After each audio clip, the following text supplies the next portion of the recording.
ನಮಸ್ಕಾರ ರೀ. ನಾವು ಇಲ್ಲೇ ವೆಟರ್ನರಿ ಕಾಲೇಜ್ ಅಂತ ಬಂದೀವ್ರಿ. ನೀವು ಇಷ್ಟ ಆಡುಗಳು ದನಗಳದು ಸಾಕಿರಲ್ರಿ, ನಿಮ್ಗಿನ್ನ ಭಾಳ ಸಾಕ್ಬೇಕಂತ ಅನ್ಸಿಲ್ಲೇನ್ರಿ? ಅಂದ್ರ ನೀವ್ ಎದಕ್ ಸಾಕಿಲ್ಲ? ಹಂಗ ನಮ್ಗ ಮಾಹಿತಿ ಗೊತ್ತಿಲ್ಲ ಮೇಡಮ್, ಇಷ್ಟ ಸಾಕಿವಿ.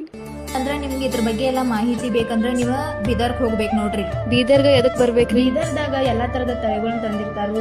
ಮತ್ತ ಅಲ್ಲಿ ಏನ್ ಆಹಾರ ಹಾಕ್ಬೇಕು, ಅದರಿಂದ ಏನ್ ಲಾಭ ಆಗ್ತೈತಿ, ಮತ್ತ ಅದ್ರ ಬೆಳವಣಿಗೆ ಹೆಂಗ, ಮತ್ತ ಅದ್ರ ಬಗ್ಗೆ ಎಲ್ಲಾ ಮಾಹಿತಿ ನಿಮ್ಗೆ ಕೊಡ್ತಾರು. ಜಾನುವಾರು ಕುಕ್ಕುಟ ಮತ್ಸ್ಯ ಮೇಳ ಜನವರಿ 17, 18, 19ರಂದು ಪಶುವೈದ್ಯಕೀಯ ವಿಶ್ವವಿದ್ಯಾಲಯ ನಂದಿನಗರ ಆವರಣ ಬೀದರ್ನಲ್ಲಿ ನಡೆಯಲಿದೆ. ನೀವು ಬನ್ನಿ, ನಿಮ್ಮವರನ್ನು ಕಾಯ್ದಿರಿಸಿ.